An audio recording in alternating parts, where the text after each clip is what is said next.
Lord forgive me for this trap shit. Sergeant Smack making backflip. Telly Hank did with the action. With the Vato speaking Spanish. Frank Matthews, how I vanish. Poof. Came back like I'm King Tut. Gold BBS is on a beamer. When Fat Cat was 10 queens up. Ball off the profit, not the re-up. Fly like Puerto Rican Jesus. Uptown like I'm Baby May. Just caught a touchdown from the Bay. Slim, you wild out in that thing, bro? You know, well, you understand, I'm gonna do my thing, you understand what I'm saying? And keep it real. You know me, Jugger, you dig? Yeah, hold it down for my dog, you understand what I'm saying? Real, keep it real, you feel me? We don't give a what. We don't give a what. All this shit is me. I got all this shit on isolation. How you doing? Yeah, I'm real, so man. Okay then, baby. Nice to meet you. Yeah. First check it in. Soulja Slim, he cool, but I couldn't understand what he was saying. You got D. You understand what I'm saying? Big dog. Whenever it go down and get ready to go down, he right here. This is my little reincarnation right here. This one I'm putting all my money behind this little young here. I'm in there, he was like, I'm like, my name is Soulja. Oh, Magnolia, da-da-da-da-da. And I'm like, okay. Yeah, you got Charlie Brown out the nose. You understand? Straight up out the nose. Then we got Step Up. Here's that. Straight up out the nose. You know what I'm talking about? He used to be rocking with Bill, but I don't think everything worked out, so it's cut through to the meat show right now. You understand what I'm saying? I'm just sitting there basically not knowing what the hell he saying, and I'm just looking around at everybody else to see what is he talking about. But he was cool. Where the real at? This where the real at. This is the real Magnolia right here. What you see on TV and what you be seeing what them other cats be doing, it ain't Magnolia. I'm Magnolia. I'm sorry, partner. Family is continuing to celebrate their loved one this Thanksgiving, nearly 2 decades after his death. On November 26, 2003, James Tapp, also known as Soulja Slim, was shot and killed right here in New Orleans. In a story you'll see only on WDSU, our Shay O'Connor talked to his family about his legacy. It's 2 times that I hate, and that's his birthday and this time of the year.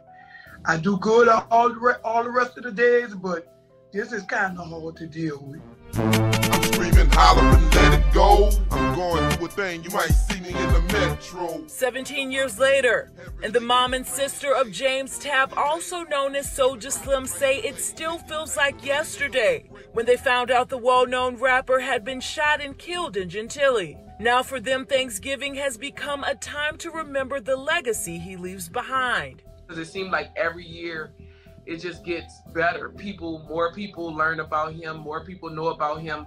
And to really be kin to somebody who carries on a legacy and it just gets bigger each year, it's a blessing. They usually spend the day celebrating the life of the New Orleans rapper with family and friends. This year, amid the COVID-19 pandemic, Thanksgiving is different. We have a big family, and we can't go be with them like we used to being with them. So, yeah, that make it more tougher for us, especially for me. Soulja Slim, a rapper known for his gritty, street-smart lyrics, is still considered one of the founders of what is New Orleans rap. In 2003, months after Slim was killed, police arrested Jarrell Smith, a man believed to have been responsible for Slim's death. He was later released and never charged. Sometime later, Smith was also killed.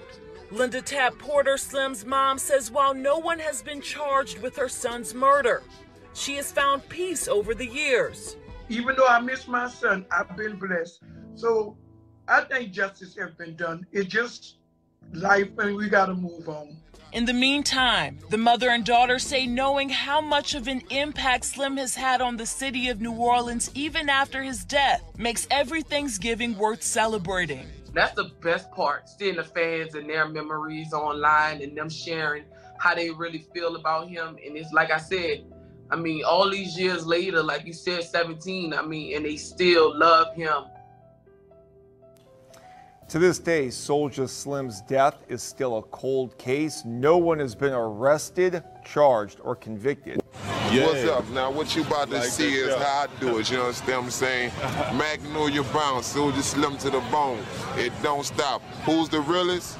Me and my dog Cedar. You understand what I'm saying? No limit. We's the realest. You understand what I'm saying? I don't give a what. I'm Dub Dozing. You know what I'm saying? All the running board, LOs, you understand? I don't fuck with that Chrome shit, you understand? Chrome getting played out, too many niggas like Chrome, you feel me? So I flip the script, I wear gold, you know what I'm saying? Yeah, that's how we doing it. But other than that, shit, who's the realest? Hey, we talking about Tupac of the NO. Shit got Popalot. We back on mob ties business. Y'all go ahead and meet us at the old Magnolia Peas. We talking about the landlord today. Now today we are going to be covering James A. Darrell Tapp Jr., widely known by his stage name, Soulja Slim. But we can call him Magnolia Brown. We can call him Mr. Cutthroat Committee. We can call him Magnolia Slim. No matter what you call him, in the city of New Orleans, they call him a legend. Now, most people outside of New Orleans probably first heard Slim on a collaboration that he would do with Juvenile in the same year of his death, titled Slow Motion. In an interview, while describing the song that would go on to be a smash hit and rise to #1 on the Billboard's Hot 100 charts, Juvenile would go on to say that that was Soulja Slim's #1 record.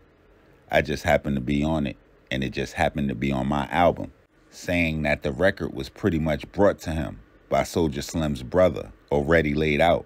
All he would have to do was lay the vocals and release it, and it would go on to be the biggest song in his career.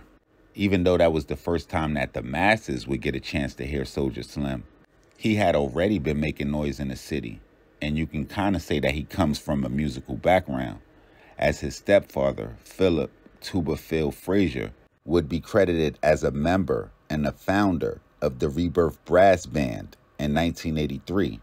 After Slim's death in 2012 at the 54th Annual Grammy Awards, the group would go on to win the Grammy for Best Regional Roots Music Album. So with a stepfather that would go on to win a Grammy Award, you would have to think that music was in the house very early on. During his younger years, Soulja Slim would attend Cohen Senior High School for 3 years before dropping out in the 11th grade to pursue a life of crime. He would go on to try his hand at hustling until he would become addicted to some of the same drugs that he would sell, cocaine and heroin. Now, with us being in 2023 and heroin probably being as popular as it was since the 1970s maybe, it seems like heroin or dog food has always been a big thing in the city of NO, even with the young guys. As a lot of us know, not only Slim, but also BG suffered with the addiction for a little while. At the age of 16, Soulja Slim would adopt the name Magnolia Slim, inspired by the Magnolia projects that he had grown up in. Rapping in the projects and at any events that would come that way, he would begin to make a name for himself. He would eventually be signed to a label by the name of Parkway Pumpin'.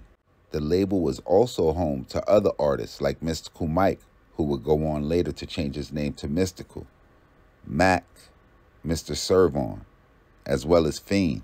At the age of 17, his debut album, Soulja for Life, would be released independently and go on to sell almost 100,000 copies.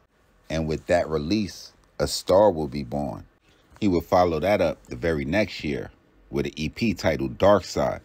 Now, on DJ Drama and Young Jeezy's classic Trap or Die mixtape, it was a skit in there where DJ Drama said, every rapper is not a street nigga and every street nigga is not a rapper.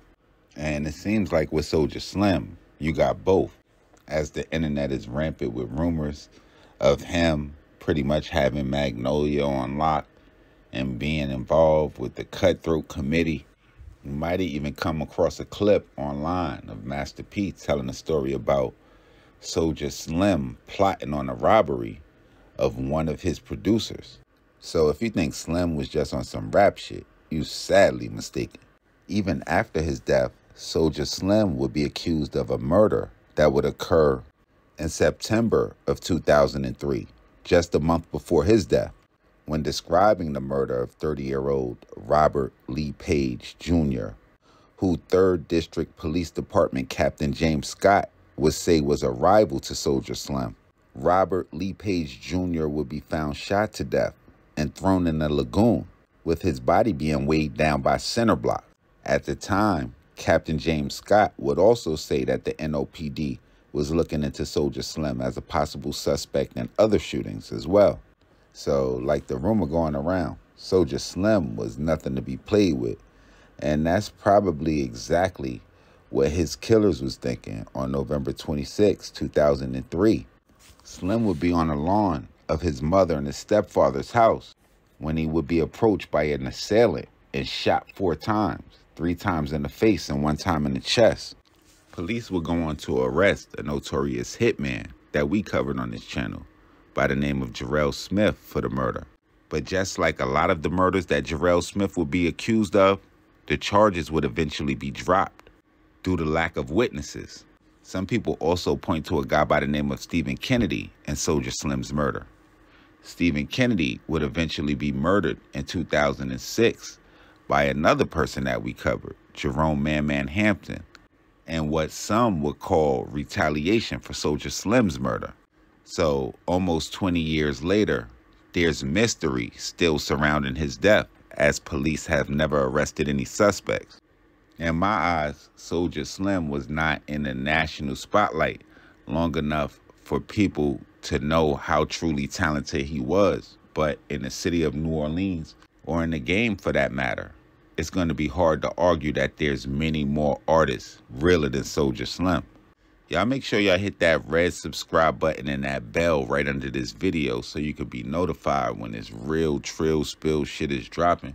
Y'all get in the comment box. Let me know what cities we need to go to, what stories we covered, what we missed. Y'all make sure y'all follow me on IG Twitter, POP_A_LOT. Y'all know the rundown. We gonna be back with some more real mob shit ASAP. Popalot, Mob Ties Business.